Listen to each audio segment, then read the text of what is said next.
অবশেষে 1 মাস পর খুলে দেওয়া হয়েছে দেশের সব শিক্ষা প্রতিষ্ঠান। দর্শক, এ বিষয়ে আরও খবর জানাতে জাহাঙ্গীরনগর বিশ্ববিদ্যালয় থেকে সরাসরি যোগ দিচ্ছেন সহকর্মী জহিরুল ইসলাম খান লিটন। লিটন, আমাকে শুনতে পাচ্ছেন? লিটন, আপনি তো জাহাঙ্গীরনগর বিশ্ববিদ্যালয়ে আছেন, সেখানকার শিক্ষার্থীদের কেমন উপস্থিতি দেখছেন আমাদেরকে জানান।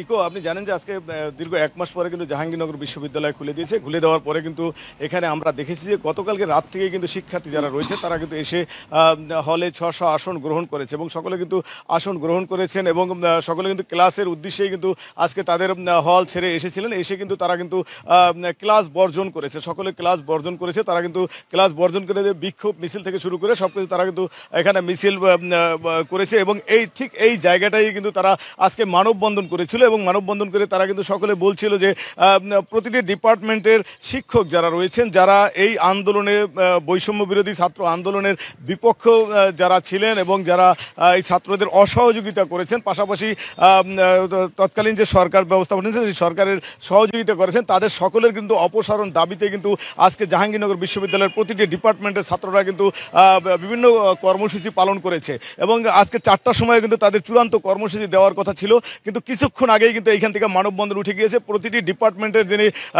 চেয়ারম্যান রয়েছে, স্ব ডিপার্টমেন্টে তারা কিন্তু তাদের যে লিখিত অভিযোগটি ছিল সেই অভিযোগগুলো জমা দিয়েছে এবং ডিপার্টমেন্ট থেকে তাদেরকে আশ্বস্ত করেছেন যে যেই শিক্ষকগুলো তাদের বিরুদ্ধাচরণ করেছে এবং তাদের সহযোগিতা করেনি তাদেরকে অপসারণ করা হবে, এই মর্মে কিন্তু তাদের আশ্বস্ত করেছে। পাশাপাশি আজকে সরাসরি এখানে এসে নাকি ঘোষণা দিয়েছেন যে ট্রেজারার থেকে শুরু করে সকল শিক্ষক যারা রয়েছে তারা কিন্তু সকলেই